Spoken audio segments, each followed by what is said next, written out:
Hey, what's up, everybody? Welcome to another edition of Runs NBA Injury Report Analysis Show. I'm Drew Dinkmeyer here with Mike Gallagher to walk you through this 7-game slate. Nice, comfortable size slate for a Monday. Feeling excited about this week. 5 games tomorrow. It's not one of these 12s and 2s. Wednesday, a big slate, of course. Thursday or Friday, another big slate. But a little bit more rhythm this week. I am looking forward to it. How are you, Mike? I like it. Yeah, I'm pretty excited for only 7 games.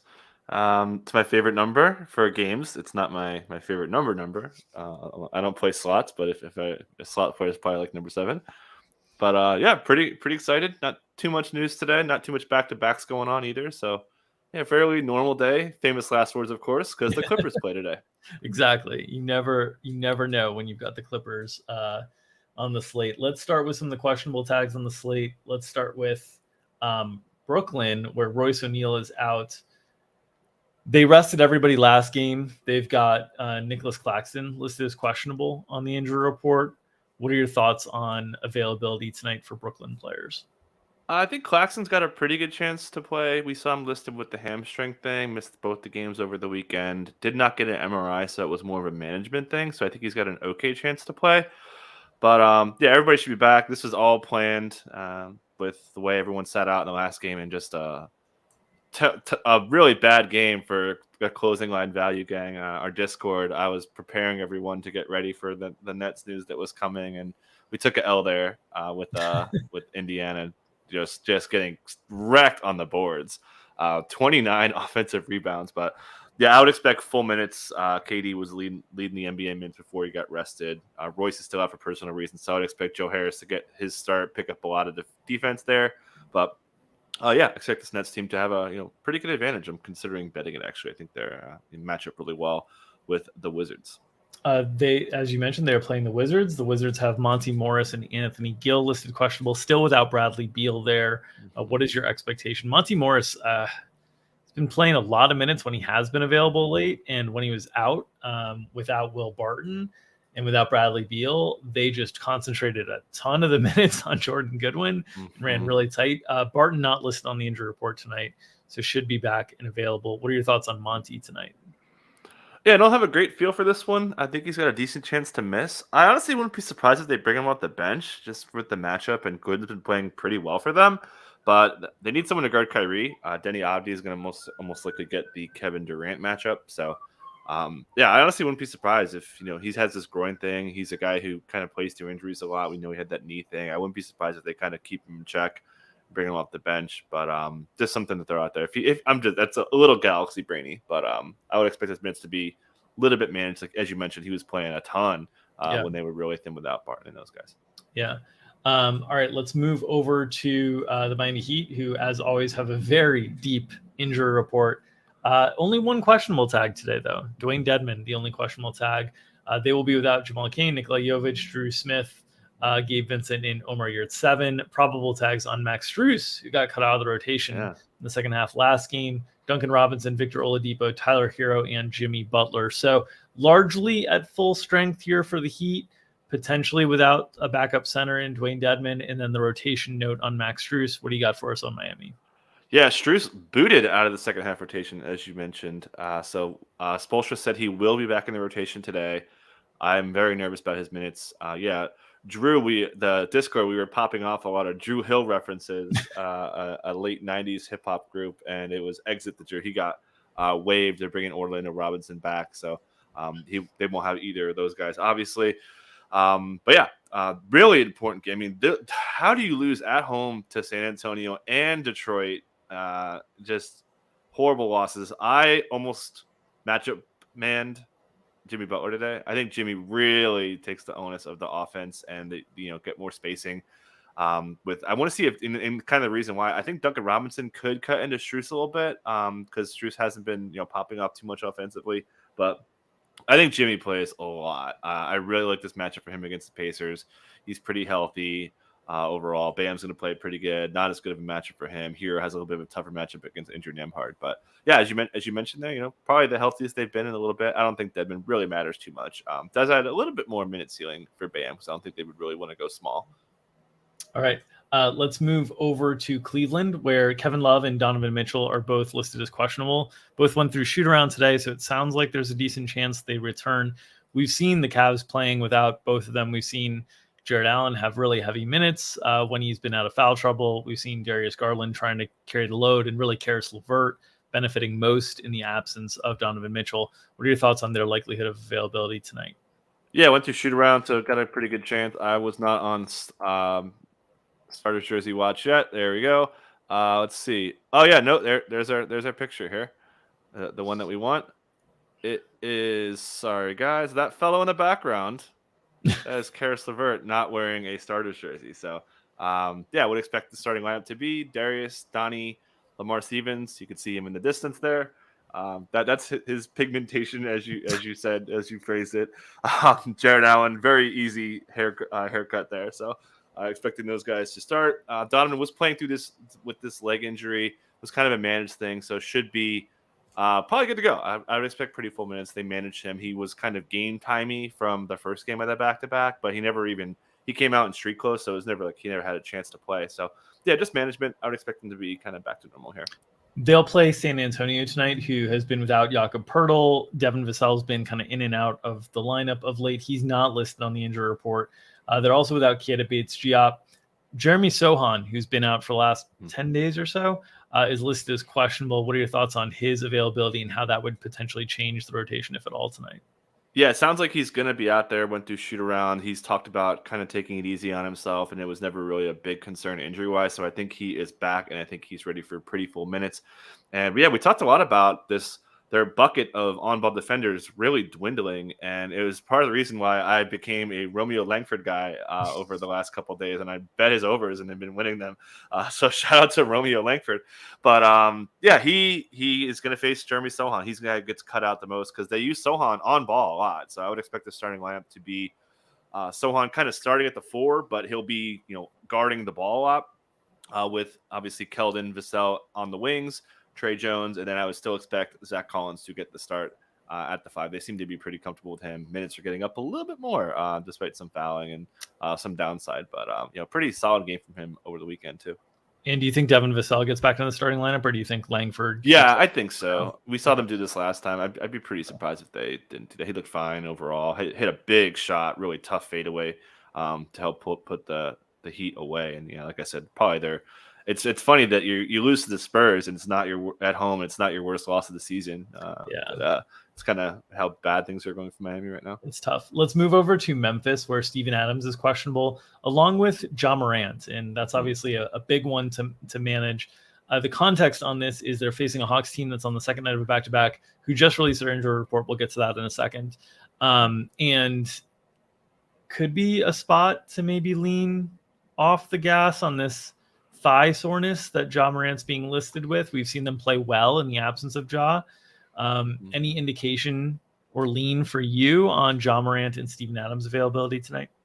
I would lean in on Adams. He's had this ankle thing. I have to look it up, and I'll find out for sure. I think this is the same ankle that he said is effed up. He used the whole expletive there. I won't say it because it's the free side. And yeah, Ja. I mean, it's 12-12, a 12 narrative for number 12. He's going to play. No, I'm kidding. Yeah, I don't have a great lean there. A really, really good matchup. He'll be seeing a lot of Trent Forrest. We'll talk about Atlanta in a second. But, yeah, I think they could sit him, but I would lean in for now. All right. On the other side of that game, Atlanta had not filed until we got on the show. They have filed now. Clint Capella gets the questionable tag with left Achilles soreness. Trae Young, the questionable tag with lower back tightness. Bogdan Bogdanovic, ruled out for right knee injury management. They are without John Collins and DeJounte Murray, of course. So Bogdan Bogdanovic had been filling a ton of minutes for them, more than they wanted to, because he's been blowing past minutes limits. Not a big surprise there to see him out there. The question is, does this ultimately become a full-on, sort of rest game? They got a win last night against Chicago in overtime. I think this looks like a decent spot to just give everybody a little bit of a breather. What is your lean tonight on how the Hawks take this one? Yeah, I'm very nervous on Clint Capella. He's had this Achilles injury before. It definitely strikes me as a management kind of tag. So yeah, big win.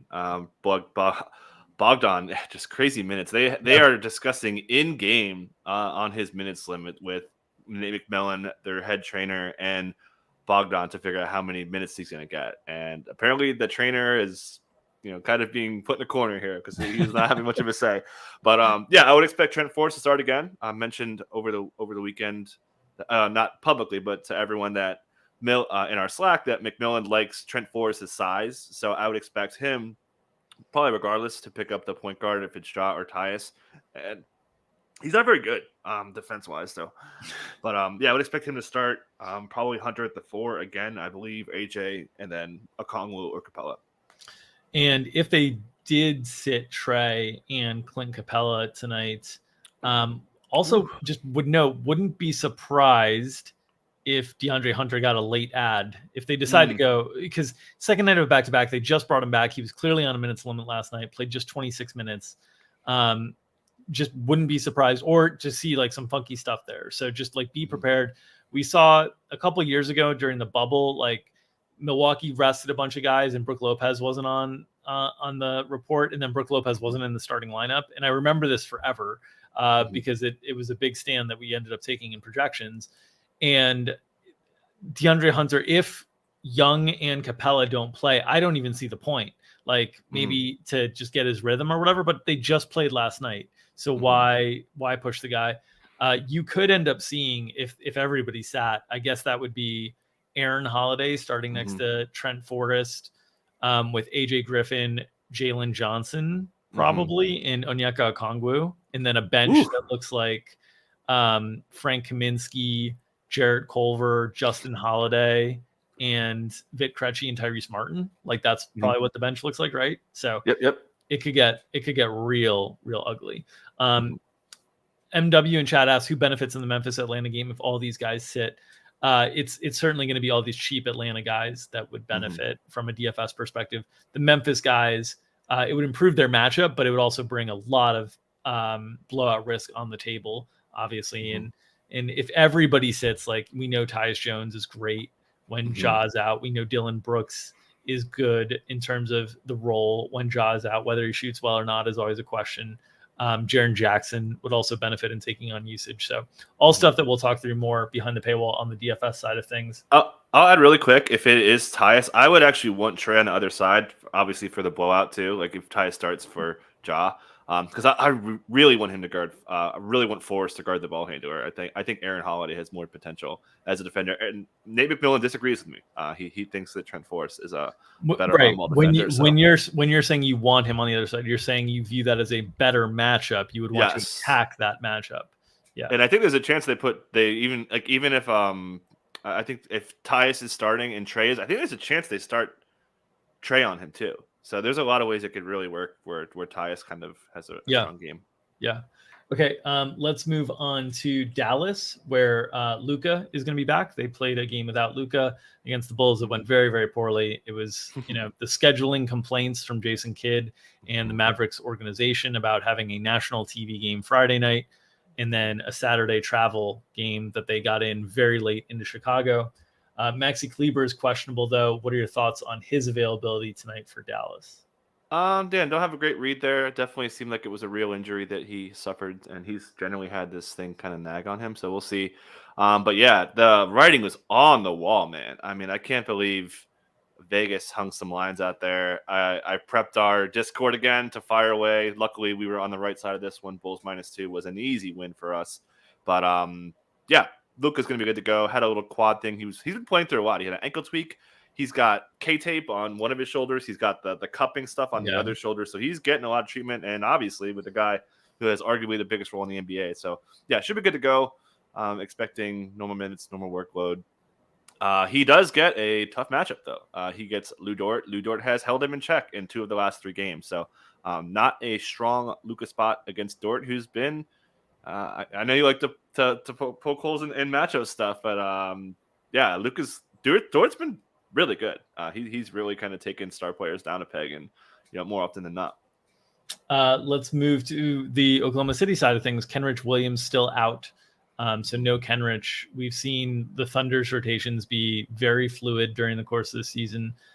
Against a Mavs team that is a matchup specific team. They're not as big on the inside, so you can see a lot of teams matchup adjust. What are your thoughts on what the Oklahoma City rotation looks like tonight? Yeah, it's not really injury news, but it's OKC, so I kind of snuck him in the rundown so I get to talk about him. So sorry. Shout out to Claff, whose son is on the Thunder now, his 8-year-old. So he is going to be stressing second half starting lineups over there. I just wanted to highlight Pokashevsky. We saw his minutes kind of not start in the third quarter, and then he checked in and ran it all the way, 18-minute stint. Not a lot of size on the Maverick side. Could see him get up there. Curious to see if Jeremiah Robinson-Earl, who's lost a little bit of his luster, and I think they could possibly start Poku at the 5 spot. It's the thing we haven't really seen lately. So I'd love to see a SGA, Giddey, Dort, Jalen Williams. That's fans' guy, Jalen Williams, not mine. And then possibly Poku. You don't need the post defense, obviously. I think he got length. He's rebounding a little bit here and there. Did so much the last game, but yeah, I think very famous last words. And also, we should mention too, Darius Baisley got in the rotation and had an impact. Was guarding on ball a lot. He picked up a lot of Garland stuff. Kept Garland. Him and Dort were really good on Garland. We took it under on assist, but he had no scoring going. OKC was all over him, and their on-ball defense has been really good. So, as I mentioned, I could see Baisley in there now that Kenrich is out, and kind of just slotting into the Kenrich Williams role. Yeah, we took a couple unders on Garland. That was a nice check-in for me from a holiday party to see two wins right off the bat. Shout out Lou Dort. Yeah, let's move to Jordan McLaughlin, doubtful for Minnesota tonight. Any indications of how that'll impact the Minnesota rotation? Kind of shocked he got a doubtful tag because he aggravated his calf injury. He is doubtful he's out basically. But yeah, rotation's been pretty standard. We're seeing a lot of D'Angelo Russell. He's been playing really great in the fourth quarter. But yeah, we expect pretty similar rotations as we saw last time. Austin Rivers getting mixed in there. We'll see if Jaden McDaniels could stick minutes. Kind of got cooked by Dame. If you wanted to make a counterpoint on matchups being easier to spot, that will be one because Dame went 15 of 15 from the line. Really physical performance. But one thing I also wanted to highlight here is the matchup from Jeremy Grant. Jeremy Grant guarded D'Angelo early, and Ant cooked him early in the third. They switched the matchup there. So I want to see if Jeremy Grant starts on Ant Edwards here after kind of mistakenly not doing so because and we had an under on him. He had under 25.5, gets to and 1 to go to 26, and then doesn't score the rest of the game. So well, that's one that's one where it was interesting because we had talked through that one a little bit, and you had said you think that Grant gets Ant. I was thinking through all the times you've stressed Grant gets the ball handler, and I was thinking, I wonder. Like I understand athletically, it makes way more sense, but I wonder if they will stick with that. Like as their approach defensively, it sounds like they did, and then realized look, we just need the athleticism. Like Josh Hart doesn't have the same level of athleticism as Jeremy Grant does to deal with Anthony Edwards. But that's the interesting stuff that you can see some small changes, and sometimes we anticipate things better than the coaches in this regard. Okay. On the Blazers side of things, Josh Hart, Justice Winslow, Drew Eubanks, all probable. Eubanks expected to be back here. Any notes for the Blazers on their side of things? I think Eubanks got dinged up. Had a poster on Gobert. Gobert's shirt got all bloody, so I think that's kind of when he got hurt. But yeah, should be good to go. Really nothing to add injury-wise. Should note too that Shams Charania said that Gary Payton 2 could be back in 1 to 2 weeks in what is the longest recovery. He is taking quite long to recover from this. Hope he's doing okay. It's really interesting because it's a wrist issue for Gary Payton, right? That he's been oblique surgery. Oh, sorry, oblique strain. The wrist was in the playoffs. He broke his wrist against Dylan Brooks. Yeah, the oblique stuff. It's interesting because he's basically said he was. I think it was a national broadcast he was on when the Warriors played the Blazers, or maybe the Lakers played the Blazers, and he was talking about the Warriors run and different things like that. And he had said that he was taking his time because he really wanted to make sure that he could be physical enough right away. Right. He didn't want to have any concerns about how physical he could be defensively. So it's always interesting when you think about different players' roles and how that might impact the timelines on them returning based on, what they do. Like a wrist injury for a shooter might take longer than it would be for like a shot blocking center or different things like that. It's kind of interesting when you think through it. Last injury note: Reggie Jackson back after resting last game. We've seen the Clippers shuffling pieces in and out through their road trip through a more condensed schedule. They're back home tonight against the Boston Celtics, and the injury report is relatively light. Just Norm Powell listed out, and then Jason Preston in Diabate on G League assignment. What are your thoughts on how things look with a relatively fully healthy Clippers rotation tonight? This has famous last words written all over it, I think. But yeah, man, too early on the Reggie Jackson worn down comment, man. Too early. We took it under on him 2 games ago, and he sits out the next one. But hate to see it, but yeah, minutes should be pretty good. We saw Paul George get really elevated in the last one. He's clearly over his injury, not being managed, playing back-to-back, so he's in a pretty good role here. Kawhi hanging around that 30-minute mark does not look good offensively. But yeah, we should see that normal starting lineup. And also worth noting, I talk about this a lot, is the more wing depth you have, the more likely Ty Lue could want to go small. He's talked about this a lot, how he wants to play small. And we saw Zubac's minutes get really cut down against a team that's going to want to shoot a lot of threes. I want no part of playing against the Zubats in a spot after the Celtics did give up some rebounds. But yeah, I'm very much off Zubats today. All right. That'll do it for us on this edition of Established Run's NBA Injury Report Analysis Show. As always, we ask you to support the people who are supporting us. This show is brought to you by our friends at Underdog Fantasy. They have daily NBA snake drafts for money running in addition to many formats of NFL. Contests still running for huge cash prizes. If you are playing NBA Pick'em, in-season subscribers at Established Run can use our tool to compare ETR projections to their fantasy Pick'em games. If you haven't signed up for Underdog yet, use promo code ETR for a matching deposit bonus up to $100. That's promo code ETR at underdogfantasy.com. And as always, we will have more takes behind the paywall at 5 o'clock Eastern time tonight with myself and GPP bro Gary, who's been a little bit under the weather over the last week. So it'll be good to have Gary back in the mix. If you are interested in checking us out there and you don't have a subscription, make sure to go to the Established Run subscribe page. You can check out all the products we're offering. We have weekly packages, monthly packages on the DFS side, in addition to the full in-season package. On the prop side, we have weekly packages that just continue to renew. We have done really, really well on the prop side of things this year. And if you would like to learn more about that, make sure to read the FAQ before subscribing, because there's a lot of nuances around the props package. If you are uninterested in giving us your hard-earned dollars, we always ask for your hard-earned clicks.